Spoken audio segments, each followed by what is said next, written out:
Comment on va prendre par quel angle? On va commencer par quel angle? Alors, on va faire la part des choses, les mecs. Du coup, Mourinho, je commence par ça. Ça fait plaisir de le revoir. Parce que ce mec, on l'aime. La bonne com.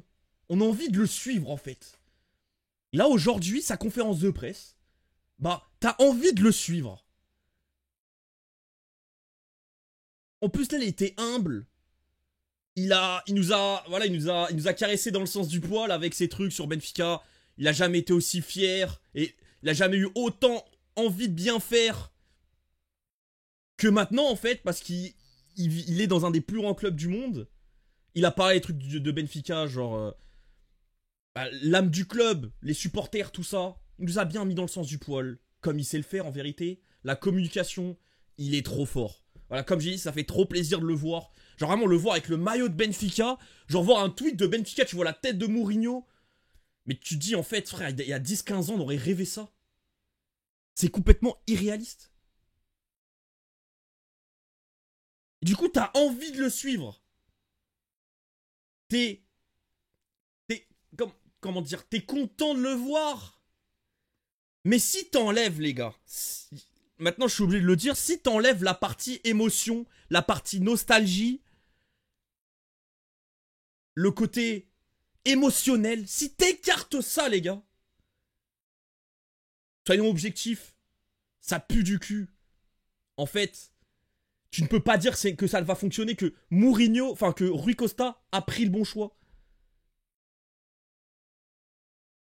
Mourinho, enfin, tiens, un mois, enfin, il y a quoi? Il y a 2 semaines, vous pensiez quoi de Mourinho? Tous. Même les mecs qui, par exemple, qui sont peut-être contents du retour de Mourinho. Il y a un mois, vous pensiez quoi de Mourinho? Je pense que la totalité des gens disent qu'il est finito, fin de carrière, le football moderne, c'est... C'est plus... Enfin, le football moderne, c'est plus possible. Il s'est pas modernisé. Il est pas à la page. Ses idées sont anciennes. Que le mec, c'est que de la com. Il parle d'arbitrage. Contre Benfica, il a parlé d'arbitrage. Mais pendant le match, on les a poutrés. Mais le mec, à chaque truc d'arbitrage, même si l'arbitre faisait un bon choix, le mec, il criait. Voilà, c'est un entraîneur dépassé, has-been, finito, washed. C'est les mots, en fait, qui viennent en tête quand je pense à Mourinho il y a 2 semaines. En un mois et demi, on l'a affronté 3 fois. On l'a dégommé le cul en pré-ep. Ensuite, en Ligue des Champions, le premier barrage à Fenerbahçe, je crois qu'il n'y a que 2-1, mais c'était on bind the ball. Et le match retour, ils ont eu aucune frappe cadrée de tout le match. En 3 matchs, on les a cassé le cul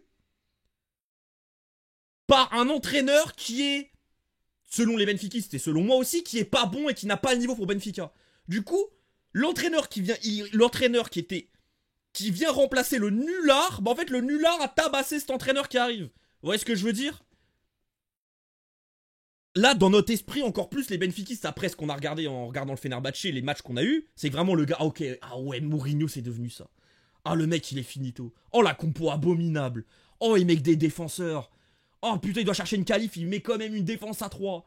Oh, putain, le profil des joueurs qu'il est allé chercher. Que des grands gogottes avec de la puissance physique. Mais le mec, aucune intelligence de jeu. Aucune tactique, aucune... Et tu vois le jeu, le jeu du Fenerbahçe, c'est très minimaliste. Il se passe rien. Il y a aucune animation ou quoi que ce soit. Du coup, voilà, t'enlèves la partie émotionnelle, les gars. En fait, t'as envie d'y croire. Bon, après aujourd'hui, encore une fois, t'as envie d'y croire. Voir Mourinho avec le maillot de Benfica, t'as envie d'y croire pour tout le côté émotionnel. Mais quand tu analyses, quand t'enlèves ta partie Mourinho-Benfica, qu'est-ce que tu dirais si Mourinho signerait dans n'importe quel club hors Benfica? Et qui ont et que c'est un club qui doit gagner des titres. Bah tu dis que c'est de la merde. Et Rui Costa, malgré que on a eu peur quand... J'étais le premier à le dire, hein, avant même que Brunlage fasse sa conférence de presse ou demande sa démission, hein, clairement, je sentais la patate chaude Mourinho qui arrive. Et moi, j'insultais Rui Costa, et d'ailleurs, je continue à le faire, y a pas de problème, parce que bon, tout ce qu'il a fait, le fait de se recandidater, c'est de la merde, mais que c'est un truc populiste, Rui Costa qui fait. En gros, il donne sa dernière cartouche pour gagner des votes pour les élections qui arrivent dans un mois. Mais quand même, il y a un truc qui est positif dans tout ça, c'est que dans son contrat, il est stipulé que c'est 1 an, plus 1 en option. Et si une des deux parties ne veut pas valider l'option, on est quitte, il part. Sans indemnité de transfert, sans indemnité de licenciement. Et il faut qu'une seule des deux parties soit d'accord. Ça veut dire le prochain président, je sais pas moi, allez, Diogo Manteigas, il vient, il est président. Il a déjà dit de façon lui et Noronha que s'ils viennent, ils vont pas tout chambouler à Benfica. Ils auront d'ailleurs, premièrement, un dialogue avec l'entraîneur. S'il veut faire partie du projet, est-ce qu'il le comprend? Est-ce qu'il va oui, il va rentrer dans le projet, il va écouter le projet et le réaliser. Ensuite, ils feront un bilan, mais bon, Mourinho, là, tu vois qu'il est humble. Et là, il est dos au mur, et bien sûr qu'il va valider le projet. Du coup, il va faire la saison, sauf catastrophe, hein. Il perd 6 matchs de suite, il va se faire virer. Mais même si, comment dire, on n'est plus vraiment dans la lutte pour le championnat, jusqu'à un certain moment, hein, parce que bon, en décembre, il est en dehors du championnat, il fait que de perdre, encore une fois, je pense qu'il va se faire virer. Du coup, voilà, fin du bloc, première saison.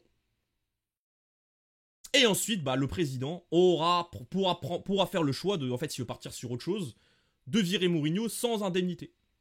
Et ça, en réalité, c'est plutôt bien de la part de Rui Costa. Du coup, tu vois, Rui Costa, j'ai du mal à savoir si c'est vraiment une banane, le mec, il est nul, en fait, juste à côté de la plaque, ou alors c'est un fils de pute. J'ai l'impression que c'est un peu un mix des deux. Parce que là, il sait... En fait, là, il sait que tout ce qu'il fait, c'est de la merde. Bref, peut-être on va pas parler politique, là, on analyse vraiment le côté Mourinho. J'en ai déjà parlé sur YouTube, hein. Encore une fois, les mecs qui veulent... Où je parle de l'état actuel de Benfica et du club. J'ai sorti une vidéo sur YouTube, la vidéo est là. Voilà, sur YouTube. Sur Twitch, vous mettez... Point d'exclamation YouTube, vous avez le lien, regardez, tac. N'hésitez pas à aller regarder. Mais du coup, voilà, Mourinho... Je suis pas hype. En fait, je suis hype émotionnellement, mais j'ai aucune attente. Alors là, je me dis pas, c'est bon.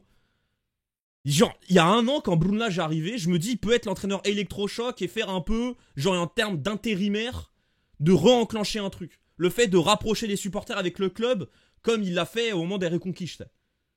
Malgré que là, bah, il a beaucoup de supporters le détestaient. J'y ai cru à un moment. Malheureusement, ça n'a pas donné, tu vois. Mais là, Mourinho, genre, je pars encore avec moins d'attente que Bruno Lage à l'époque. Et bien sûr, j'ai envie qu'il fonctionne pour le club. Et putain, avoir un flow, un retour d'un gros Mourinho et c'est nous qu'on le fait relever. C'est extraordinaire. Du coup, maintenant, les mecs, on va faire la compo. Qu'est-ce qu'on en attend? Qu'est-ce qu'on en attend et quelle compo j'attends avec Mourinho et même l'avenir, en fait. Son profil de joueur qu'il aime, ses profils de joueurs qu'il aime pas. On va voir tout ça maintenant. Et bah les gars, Mourinho, vous savez que ça a toujours été un entraîneur avec un peu une fibre défensive. Et encore plus ces derniers temps. L'AS Roma, défense à 5. Et Fenerbahçe, défense à 5. Et bah les gars, on va pas avoir une défense à 5 à Benfica. Il a déjà dit pendant la conférence de presse qu'il le faisait. Parce que c'était en fonction de l'effectif qu'il avait. Il avait l'idée de base de faire une défense à 4. Mais par exemple au Fenerbahçe, il avait 7 défenseurs. Il avait 7 défenseurs centraux. Il pouvait pas en mettre 2. C'était incompatible. Et en plus, il avait qu'un ailier. Il disait des trucs comme ça. Je sais pas si c'est vrai. Peut-être c'est que de la com encore une fois. Mais bon, en disant ça, il va pas mettre un 3-4-3 le prochain match. Et surtout, il a dit que là, pour le premier match, déjà le premier match, ne vous attendez à pas beaucoup de changements. Je pense même que ça va être la même compo qu'au dernier match.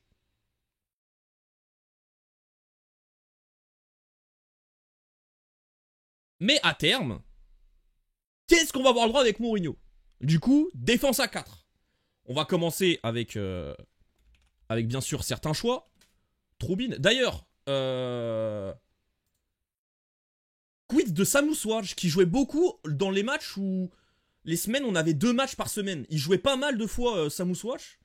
Est-ce que Mourinho va continuer à faire ça? J'espère qu'un mec des Presidencia va dire que Bruno Lage faisait ça et que ça, Bruno Lage faisait ça et que ça fonctionnait et que c'était bien pour le club et notamment pour Samoussouage qui progressait. J'espère qu'il y aura quelqu'un qui pourra faire le lien et lui dire, parce que il n'y a aucune raison de pas continuer à le faire. Ensuite, bon, il y aura Otamendi, ça c'est sûr. Dans la défense à 4, il y aura forcément Otamendi. C'est un mec, il est sur les cadres. Et c'est un des problèmes, les mecs. Moi, j'ai une grosse question, du coup. C'est est-ce que Mourinho, il va faire jouer des jeunes. Mourinho, c'est un mec, il se... Comment on appelle ça? Il est pour les cadres. Il joue pour les cadres. Son support, c'est les cadres. C'est les mecs avec de l'expérience. Regardez les dernières recrues. Toutes les recrues de son Fenerbahçe, de son Inter, de son AS Roma, c'est que des gens avec de l'expérience. Des Spinazzo là son Fenerbahçe, c'était n'importe quoi. C'était que des noms. T'as aucun jeune, tu dis ok, un mec, un joueur à développer. Aucun zéro niet. Du coup, les gars, les cadres, ils vont jouer. Ensuite, c'est dans quel format ça? Moi, par exemple, je pense... C'est terrible, hein. Du coup, Otamendi va jouer. Un autre joueur où le nom est coché, c'est Richarlison. Un joueur, un mec qui mouille le maillot comme lui, qui joue avec une grosse intensité comme lui. Un mec, bah, il meurt sur le terrain, tout simplement, il se donne tout le temps à 10 000%. Richarlison à titulaire. Et c'est très bien comme ça. Quel joueur où je pense qu'il sera titulaire? Pavlidis. Voilà, parce que c'est le meilleur joueur de l'équipe.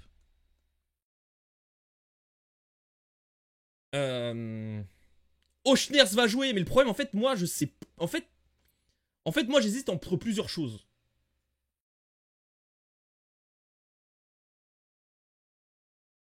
Du coup, il part sur une défense à 4. Du coup, tu dois faire un choix de la formation.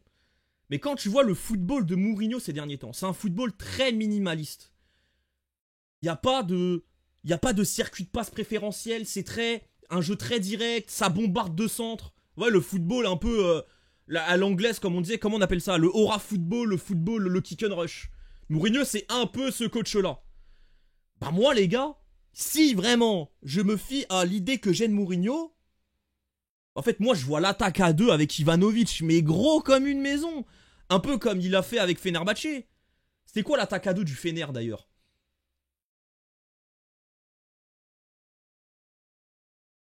Attendez. Compo Fenerbahçe Mourinho. Voilà, c'est El Nesri, Duran. Tu sais quoi, on va sur Transfermarkt. Et on va regarder les effectifs. Le dernier effectif de Mourinho.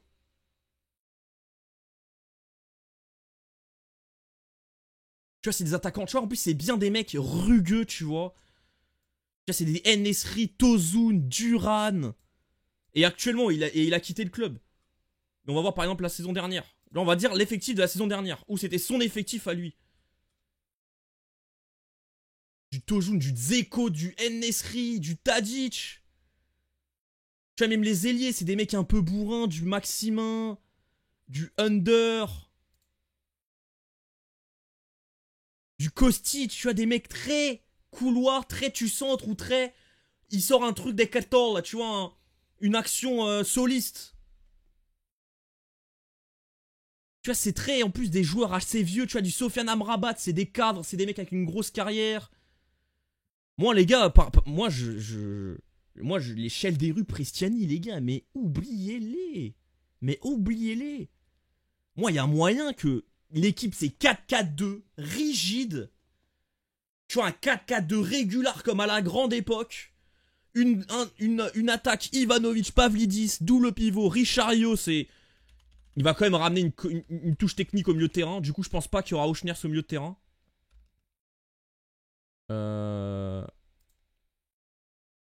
Parce qu'il voudra quand même mettre un profil technique au milieu de terrain. Et en plus, c'est aussi un bagarreur, Barrenetxea. Du coup, en fait, il allie le meilleur des deux mondes. Ensuite, sur les couloirs, moi, les gars, je pense sincèrement, on va voir Auchners à gauche. Après, il y a Soudakov, putain, c'est ça le truc. Je l'avais oublié. Et à droite, par exemple, Luque Bacchio, les gars. Luque Bacchio, c'est du Mourinho shit. Et Luque Bacchio, j'ai de grandes attentes envers lui. Je dis pas ça dans le sens péjoratif. Mais Luke Bacchio, c'est un mec qui peut te sortir une action tout seul. C'est un dribbleur, c'est un mec qui va dans le 1v1, il va vouloir chercher des différences. Hop là, les derniers matchs où Benfica avait du mal à se créer des opportunités. Un joueur comme Luke Bacchio, qui par exemple n'est pas Chelderup. Chelderup, il a un peu du mal d'aller dans le 1v1. Il faut qu'il arrive lancé. Lui, Luke Bacchio, le match est arrêté et il peut te sortir un dribble, te sortir une frappe de loin, te claquer un centre. Bah dans le marasme qu'est Séville ces dernières années, Luke Bacchio était le meilleur joueur de Séville l'an passé. Voire même un des meilleurs joueurs des Ligas hors Real Madrid-Barcelone. Du coup, Luke Bacchio, c'est très un mec qui peut sortir. Il peut te créer la différence malgré un collectif manquant. Et c'est clairement Mourinho shit. Limite, tu peux te dire si... Et on n'a pas discuté avec José Mourinho il y a quelques semaines déjà. En mode Luke Bacchio, tu valides mon gars? C'est clairement... Frère, quand j'ai pensé à la compo, c'est le premier nom qui m'est venu en tête. Hein. En mode de, ah, c'est quoi le truc, la différence par rapport à Brunelage? C'est avec Luke Bacchio. Luke Bacchio, les gars, il va être titulaire indiscutable. Tu vois, c'est le type de joueur à la Alain Saint-Maximin, à la Kostic. Vous voyez ce que je veux dire? Même à la Douran. Quand je dis profil, c'est dans le profil, le mec, il peut te sortir un truc... Collectif, enfin, malgré que le collectif n'est pas bon, le joueur tout seul individuellement, il a la qualité, il a le profil de sortir un truc du chapeau. Moi, la question, c'est Soudakov, en fait. En fait, si je suis totalement neutre, totalement dans ce qu'est Mourinho maintenant, ce que j'imagine de Mourinho maintenant, entraîneur très limité, très minimaliste, très football... sans idée et très direct. En fait, Soudakov, en fait, il très football aussi, il aime les cadres. En fait, Soudakov, enfin, je le vois jouer avec un 4-4-2 pour bombarder des centres. Et Soudakov, ça, en fait, je suis tiraillé parce que Soudakov, il va être titulaire indiscutable. Tu l'as vu là, le match, techniquement, pour casser des lignes, il va jouer. Mais en fait, tu dis, il va enlever qui en fait? Tu vas enlever qui?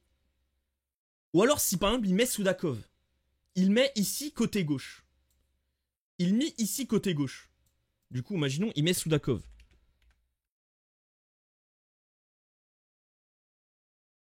Il va mettre Soudakov côté gauche. Mais moi je vois bien, il met Soudakov côté gauche. Et Auchners redevient latéral. Et c'est un truc qui a grave moyen. Du coup, moi ma première option, je pense quand même, c'est... Enfin, en vrai, je sais pas, putain. Je suis tiraillé entre les deux choix. Mais limite, plus je réfléchis, plus je pense que ça peut être un truc comme ça. Du coup, Auchners va retrouver son poste de latéral gauche. Dedic à droite, parce que Dedic, il est extraordinaire, il est trop fort. En fait, tu peux pas l'enlever.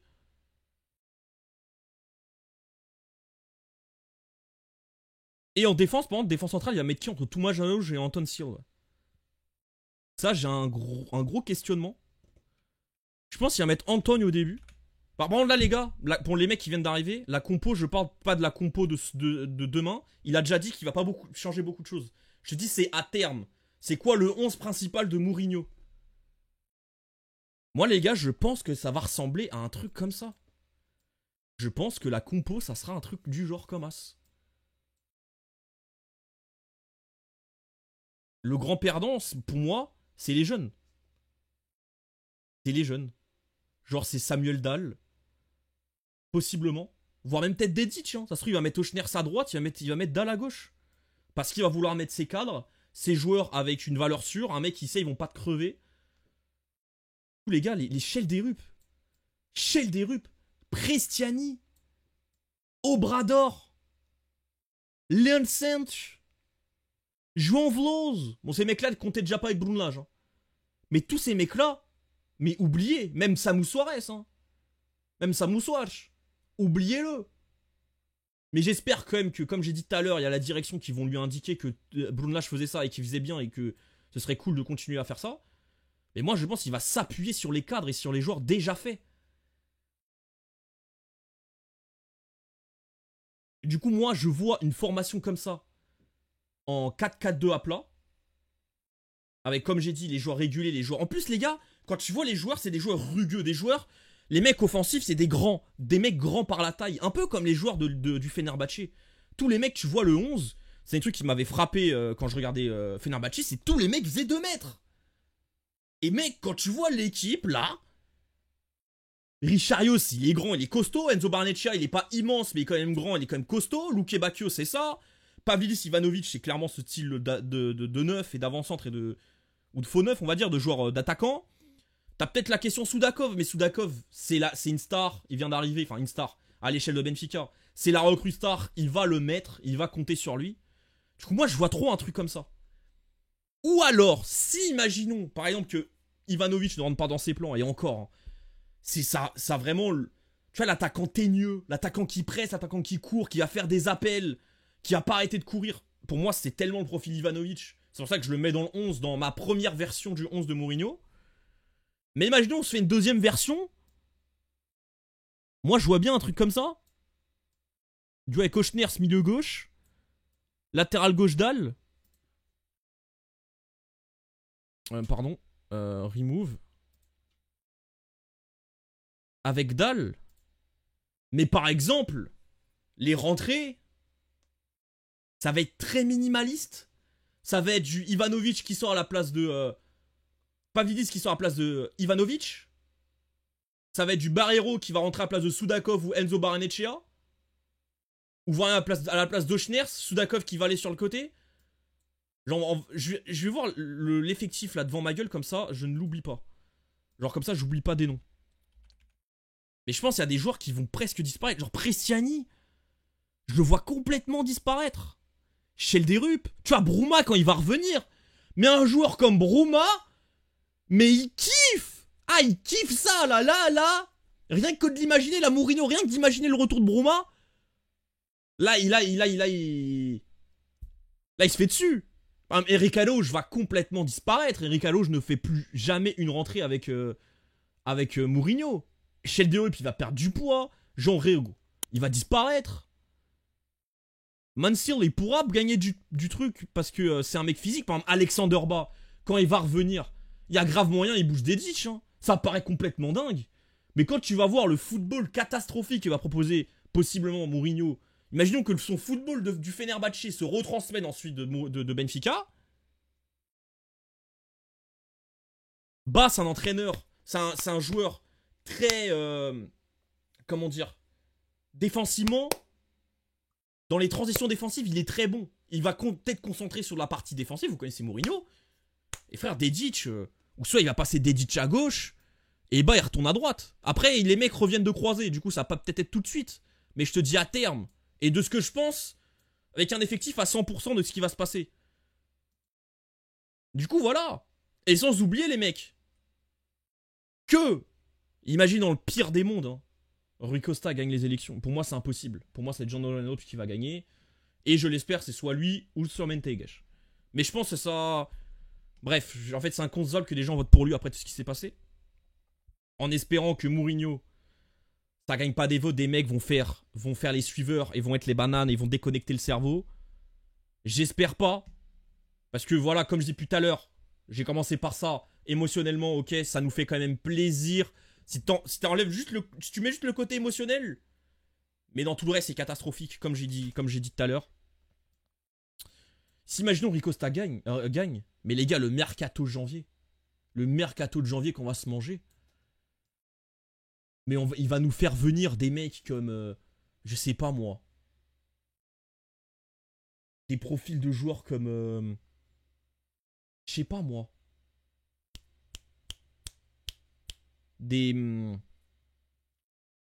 j'avais un exemple en tête, je l'ai complètement oublié. Tu vois, des Marco Asensio, des Carlos Soler, des Hakim Ziyech, des mecs, je sais pas moi, des Lucas Vasquez,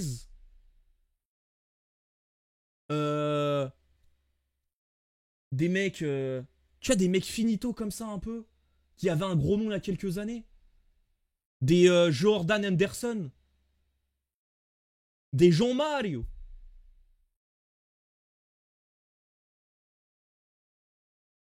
Du coup, voilà, on a plus rentré dans les discussions, même dans le plus tard, si Mourinho reste et que Rui Costa reste. Mais les gars, on peut vraiment partir sur un projet, mon pote, de retourner à un Benfica sans idée ou quoi que ce soit. Que ce soit dans le jeu et dans les recrues. Même un retour de Rafa, tu vois, des trucs lunaires comme ça. Comme tu vois, l'effectif du Fenerbahçe, il y a des trucs complètement lunaires dans l'effectif du Fener. Genre des Tosun encore là, tu vois, des El Nesri, du Saint-Maximin. Tu vois, des joueurs comme Saint-Maximin. Tu vois, par exemple, Wilfried Zaha. C'est tellement le profil de mec qui peut venir. Tu vois, des mecs comme Brian Cristante. Des mecs comme du Spinazzola. Comme l'époque, l'Inter, quand ils achetaient des Ashley Young et trucs. Tu te dis, mais wesh, c'est quoi ces recrues là, de cons là? Tu vois, des mecs, des recrues comme ça. Faire revenir des Lindelof.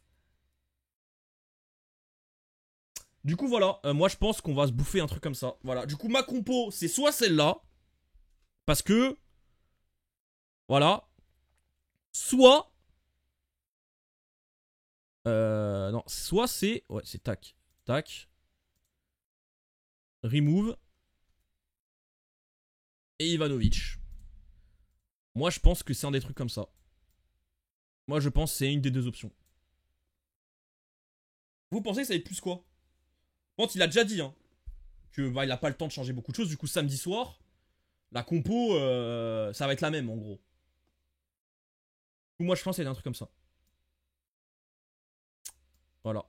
Il va s'appuyer. Voilà, c'est le mot que je cherchais tout à l'heure. Il va s'appuyer sur les leaders, sur des mecs d'expérience, des mecs plutôt physiques. Du coup, ça va ressembler à un truc comme ça. Et à terme, hein, ça peut être un truc genre vraiment anti-jeune total, gros.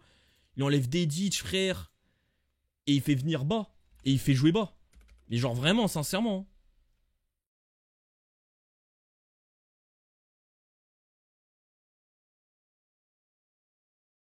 C'est vraiment un entraîneur pour faire une dinguerie pareille. Parce qu'un joueur comme Dedic, il faut qu'il y ait un peu d'animation pour qu'il fasse la différence, sortir le dribble au bon moment. Dans un marasme technique de... parce que Brunla, c'était pas bon. Mais c'était pas non plus un marasme, genre vraiment, les joueurs étaient à l'ouest total, les joueurs étaient placés au pif. Le Fenerbahçe, quand on voit les 3 matchs qu'ils ont fait contre nous, c'est les mecs, c'est du aura football, les mecs étaient totalement perdus. Un joueur comme Dedic, un peu comme par exemple l'OM à un moment l'année dernière quand il jouait. L'équipe était complètement arrêtée, elle avait aucune idée, et lui il tentait des dribbles, mais comme bah, l'équipe ne créait aucun déséquilibre, bah en fait il faisait ça, il perdait beaucoup de balles, il avait l'air complètement con. Et bah il y a moyen qu'un bas, tu vois, à ce moment il va préférer un joueur comme bas qui dans les transitions défensives va être bon et arriver lancé, peut claquer des centres, tu vois. Et il va prendre le couloir. Du coup ouais, le seul questionnement c'est entre Anton Silva ou Touma Jalouj, qui il va mettre, ça je n'ai aucune idée par contre. Je n'ai aucune idée. Peut-être il y a moyen que les erreurs d'Anton Silva, comme il va pas kiffer, il va mettre Touma Jalouj. Du coup ouais. Du coup voilà ce que j'en pense. Est-ce que peut-être j'ai oublié des mecs, les mecs? Sinon Obrador il est mort. Ah bah il va être mort avec Mourinho les gars. Obrador en janvier il part. Hein. Il part en prêt en janvier. Hein. Ça se trouve en janvier il va faire venir Spinazzola les gars. Pour avoir un titulaire latéral gauche. Moi j'aime bien le 4-2-3. Bah oui, le 4-2-3 pour moi c'est la meilleure compo possible. Hein. La meilleure compo possible pour moi c'est en fait le 4-2-3 qu'on a vu contre Karabag. Mais malheureusement comme on l'a vu contre Karabag, si l'animation est pas bonne, si on n'est pas dans le bon, bah mec, malgré qu'on a la meilleure compo possible, ça peut être dégueulasse. Voilà, on a tellement de bons joueurs, c'est le truc. Il y a un mec, il a dit, le problème c'est que l'effectif n'est pas bon. Je sais plus le terme qu'il avait employé dans le stream tout à l'heure. Mais les gars, l'effectif, on a... Je n'ai jamais vu Benfica avec un effectif aussi fort de toute mon existence. Depuis que je suis Benfica, on va dire depuis que j'ai toujours suivi Benfica de toute ma vie, mais je veux dire depuis que j'ai la conscience de comprendre ce que je regarde. Quand t'as 8 ans, tu comprends pas le football, les gars. Du coup, ouais, on va dire depuis 2014-2015, on va dire je comprends le football. 2013, on va dire. En gros, moi, ma première saison, j'ai mes premiers souvenirs en regardant souvent les matchs. Et de suivre et de un peu comprendre. C'est l'année où on a tout perdu, 2013. Carlos qui tape Jorge Jesus, son père contre Guimarães, Kelvin et la tête de Ivanovic dans les dernières secondes. C'est ça ma première saison en tant que vraiment en fait ok j'ai l'âge de comprendre et du coup je dois regarder tous les matchs et je suis concentré devant les matchs. Je fais autre chose en même temps. Je joue à des jouets en même temps je regarde Benfica. Là, ok 1h30 truc Et même, je m'informe sur internet, je vais sur des forums pour discuter Benfica et pour comprendre Benfica. Tu vois? Mais même cette année-là, 2014, où pour moi on a le meilleur 11 que j'ai vu de Benfica de ma vie, on n'avait pas un effectif aussi fort. T'avais des joueurs par exemple comme Silvio, qui était le deuxième latéral gauche et le deuxième latéral droit. Le banc des ailiers, c'était Souleymani. Dans le banc en attaque, bon là c'était Cardozo derrière Rodrigo et Lima. Mais le quatrième choix, je crois c'était... Non, Derlei, je crois c'était après. C'était la saison d'après. D'après, on a gagné notre premier championnat. On a tout gagné là. Bah oui, du coup, là je suis en train de parler de cette saison-là. Il y avait aussi Ola John, c'est vrai. C'est quoi, attends? On va juste voir, regarde. On va mettre 2014, tu vois. On est sur Transfermarkt. 2013-2014. La meilleure saison que j'ai vue de ma vie. Hein. Mais regarde. Bon, l'attaque, en réalité, ça va. Mais tu vois, il y a des joueurs comme Funesmo, ils avaient rien à foutre là. Je crois qu'il est arrivé en janvier. Rui Fonte, je crois qu'il n'a même pas joué, tu vois. Salvio était blessé à ce moment-là. Il comptait pas, il est venu qu'à la toute fin de saison. Ivan Cavallero, il était là, mais c'était pas une grande promesse du centre de formation. Il y avait Ola John, par exemple, c'était une grosse recrue qui a flop. Voilà, Bernardo Silva, il comptait pas. Djuricic, il avait flop. Au milieu de terrain, il y avait Feissa, Enzo Perez. Non, en vrai, après, Feissa était venu en janvier. Tu vois, en vrai, plus je jouais, en vrai, on avait quand même un effectif de port. Les postes étaient doublés. Hein. T'avais Jardel derrière Luisan et Garay. Mais en fait, le truc, en fait, par rapport à cet effectif de cette année, les mecs, c'était qu'en fait, là, les postes sont doublés ou triplés. En fait, on a plus de choix. Vous voyez ce que je vais dire? Tu vois, pour avoir une discussion pour parler 2013-2014, c'est que c'est un des meilleurs effectifs qu'on ait jamais eu. Là, le poste est très bien doublé. Même le poste de gardien est très bien doublé.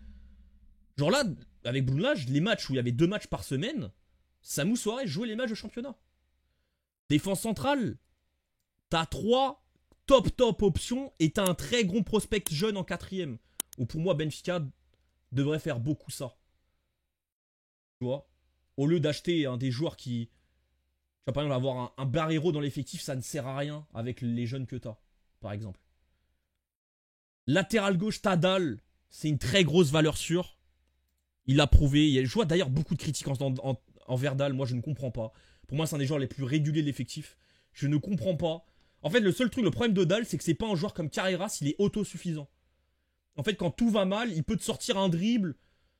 Ou c'est pas le joueur qui tape les yeux, qui marque les esprits quand tu regardes un match. Mais il est super régulier. Pour moi, c'est un des mecs, c'est une des valeurs sûres de 11. Du coup, voilà, Dal. Et derrière, t'as un jeune en 2ème. Pour moi, c'est ce qu'on devrait faire. À droite, Dedic. Il est extraordinaire. C'est pour moi la meilleure recrue jusqu'à maintenant. Il est trop fort. C'est peut-être même notre meilleur joueur depuis le début de saison. Voire c'est le meilleur joueur depuis le début de saison. C'est Amar Dedic. En 2ème choix, t'as Leon Sanch. Qui est un grand prospect. Et en plus, derrière, t'as Ba qui va revenir de blessure. C'est n'importe quoi. Et t'as en plus Oschners. T'as 3, voire 4 options latéral droit. On va voir au milieu de terrain. Au milieu de terrain, t'as Richard Rios, Barreiro, Manu Silva quand il va revenir en blessure. T'as Oschners qui peut jouer à ce poste. T'as Soudakov qui peut jouer à ce poste. Pour moi, il est pas qualitatif. Hein. Pas qualitatif. En fait, c'est la manière dont tu sais Brunage n'était pas qualitatif. Mais t'as un genre comme Leandro Barreiro. Pour 2 postes. Voire 3. T'as 1, 2, 3, 4, 5. T'as 5. Plus possiblement Soudakov. 6 options. Et t'as des jeunes. T'as 7 options pour 2 voire 3 postes. Ailier gauche. Comme je vous dis, les postes sont doublés voire triplés. Pour les mecs qui parlent de mecs qu'on n'a pas d'effectif, vous êtes dingues. Mais je vais vous montrer un effectif, vous allez me dire qu'on a un bon effectif. Ailier, c'est n'importe quoi. Soudakov qui joue à ce poste, qui sait jouer à ce poste-là. Jean Réog, un très jeune prospect en dernière option, en 6ème option. T'as du Shelderup, t'as du Bruma, t'as du Luque Bacchio, t'as du Prestiani. T'as du Oschners. Et en attaque, bah voilà. Si tu joues une attaque 1-1, dans le banc, t'as Ivanovic. C'est n'importe quoi. Les postes sont doublés, voire triplés. Sur l'excuse de l'effectif ne compte pas. Oh, je vais vous montrer un effectif, mon pote. Eh, gardien, Zvilar qui ne comptait pas, Zlobin, Vlachodimos. Défense, Morato qui était très jeune avec l'équipe B, c'était Jardel, en fin de carrière, Conti, Ferro.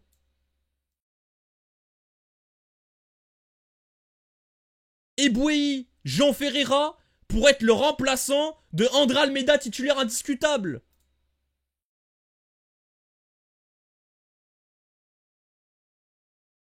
Le plus drôle, c'est l'attaque. Dioxose. Zivkovic qui était complètement finito à ce moment-là, c'était pas les débuts. Franco Servi qui était devenu à chier à ce moment-là. Caillou je vous rappelez de ce mec? Mais je crois en plus j'ai pas la pire saison. Je me demande 2008 c'est pas pire. Tu as Germaine Conti en défense. Regardez, cette équipe très bien. Facundo Ferreira, Nicolas Castillo, Haris Seferovic. Je crois que Jonas, bah oui, Jonas était parti à ce moment-là où il s'était blessé. Facundo Ferreira, il est arrivé après le départ de Jonas. J'ai l'impression qu'ils sont mal foutus les effectifs là. Du Alpha Smird qui rentrait en Ligue des Champions. Lakrovinovic s'était fait les croisés. Du Korchia Ebouei. Non mais Yuri Ribeiro. Christian Lema, vous vous rappelez de ce nulard? Les gars, on vient de... J'allais dire on vient de tellement loin. Je parle dans la qualité de l'effectif. Les mecs qui parlent de problèmes d'effectifs, vous n'êtes pas dans le bon les mecs. Du coup voilà, j'ai parlé de tout ce que vient de Mourinho et moi les gars, je m'attends à rien. En fait moi vous savez ce que j'attends du coup, la conclusion, c'est que j'attends, ça va pas être fabuleux. Je pense qu'il peut tenir les premiers mois, ça peut être du bon, Mourinho peut être dans le bon. Tu vois, ça va être un électrochoc et les mecs vont vouloir mourir pour lui. Mais en fait c'est le problème, c'est que à la longue ça va s'effriter en fait, comme à l'AS Roma, où ça avait très bien fonctionné, ça s'est effrité avec le temps. Fenerbahçe, au début je crois il y avait une hype, ça s'est effrité complètement. On a vu l'état du club à la fin, tu vois.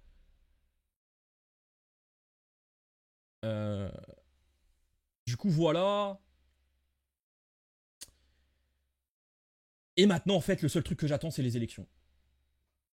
En fait c'est Rui Costa. Je sais que ça va partir en couille et qu'on va pas être champion et que l'avenir est très sombre et que Benfica on va être dans la merde. 1924. 1924. Bon, là il est 19h05. Avec le délai de stream, mais bref. Par contre, c'est un nouveau président. Bah, à voir, tout simplement. À voir. Je pense que ça peut moins partir en couille. Et du coup, voilà. Soit c'est sombre, soit c'est nébuleux, je ne sais pas en fait. Mourinho, c'est une saison incroyable et une saison catastrophique. Récemment, non, mon pote. Malheureusement, non. Malheureusement, dès la Noche, non. En fait, si Benfica, par exemple, on sera en Europa League, j'aurais pu croire à un retour où Benfica gagne l'Europa League. Mais Mourinho n'a pas gagné de titre depuis... Il y a quelqu'un qui l'a dit, la stat dans le stream, et ça fait des années qu'il n'a pas gagné un titre. Ça fait des années qu'il n'a pas gagné un titre. Du coup, voilà les mecs. Et vous dans le chat, ou alors dans les commentaires YouTube, parce que la vidéo sera aussi en rediff sur YouTube. Pour les mecs qui viennent d'arriver, ça sera sur YouTube. N'hésitez pas à vous abonner. Voilà, je vais vous montrer vite fait ma chaîne. Voilà, n'hésitez pas à vous abonner. Je vous mets le lien. Et voilà, du coup, qu'est-ce que vous en pensez? Vous êtes hype? Vous n'êtes pas hype? Vous sentez le bide? Vous la sentez pas? N'hésitez pas à dire en commentaire. Voilà, j'accepte tout, hein, même si je suis pas d'accord avec vous. On peut débattre même dans les commentaires. Du coup, voilà. Voilà les mecs.